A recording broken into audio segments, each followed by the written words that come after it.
and welcome back to Dukascopy TV. I'm Monica Gibson. With me in the studio right now is Jonas Rey.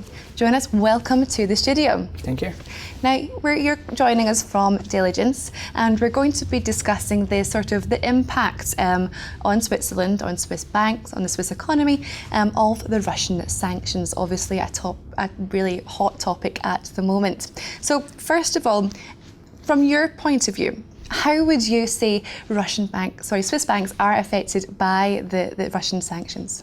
I think in a way the Swiss banks are very lucky. They're only mildly affected, I would say.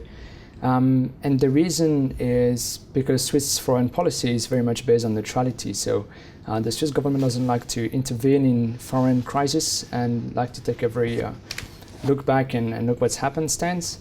And this has allowed for the Swiss banks to not be completely under the fire from the authorities, to cut ties with people involved in the sanctions. So the sanctions mainly concern new business relationship. That means that banks aren't allowed to welcome new clients that have been part of this sanctions list, mostly. And this has been done because basically Switzerland was accused for a little bit of an amount of time of being a new hub for European banks and Russian citizens actually in order to avoid sanctions. So they would come to Switzerland, do business here, and then everyone would be happy. And the Swiss government decided that this wasn't a good positive element for the country, and they decided to stop this practice by implementing sanctions mostly the same as the European Union, when it comes to people involved in these sanctions. But if you compare it to other European banks, like in Italy, for example, very recently, they had to freeze the assets of Arkady Rotenberg, and that involves a lot of paperwork, that involves a lot of process that is very complicated for the banks, and that damages the economy and the way the banks are run. So in a way, Swiss banks are mildly affected, and this has been not too bad for them, if you want. Okay, so you mentioned so far they have been mildly affected, which is good for the economy, but these stories are obviously ever changing. What are the forecasts for the future of these Russian sanctions here in Switzerland? Well, as you know, forecasting is always difficult and very unpredictable in a way. But in order to forecast the evolution of the sanctions, I think there are two elements that are important to take into account as far as Swiss banks are concerned.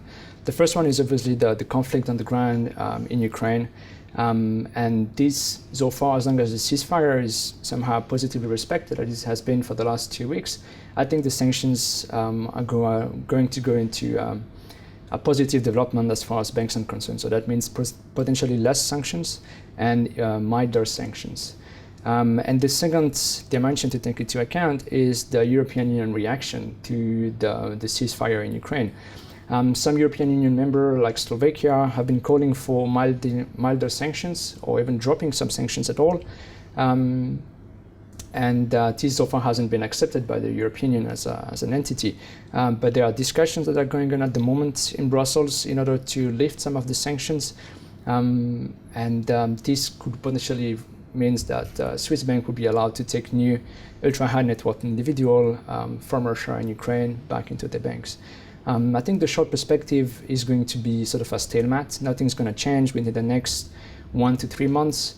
Might be the last circle of individuals that have been part of the sanction list will be dropped, but that's not even sure. But I think 1 to 3 months is going to be stable. If the ceasefire stands and the political discussion between Ukraine, Russia, and the West, if you want, develops in a positive way, from 3 to 6 months ahead, I think we can hope for sanctions to be dropped further and further. And Barack Obama said it. If Russia is happy to talk about, in a serious way, about peace, sanctions will be lifted pretty quickly. And this, in a way, is positive for everyone that is involved in doing business in this region of the world. Indeed, and obviously that is the hope, as you mentioned. But what can Swiss banks do to limit the damages from these sanctions moving forward also? I think that what they can do, just in general, maybe not to the Ukraine crisis, is having a look at political situations, military situations in market that they want to go into.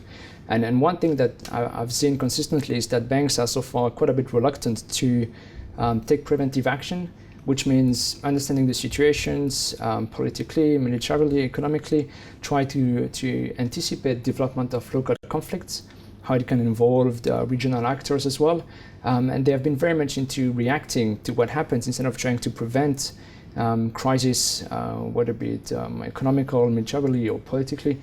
And this has been the case not only for Ukraine, but for other parts of the world. Just top of my head, Zimbabwe, quite a few years ago, with the political crisis ongoing, few banks were willing to anticipate the crisis or to invest into political analysis and risk management in these parts of the world. And sadly, most of them still are reluctant to invest in understanding the local context and the potential evolution of this local context. And this is what banks need to do if they want to feel safe on the medium to long term in these markets. That's the only way I see ahead for them. Well, Jonas, it has been an absolute pleasure chatting this through with you today. Thank you so much for your time. Thanks for having me. Thank you. Okay, well, that's all from Jonas and myself for the moment, but make sure you keep clicking back to Dukascopy TV. Goodbye for now.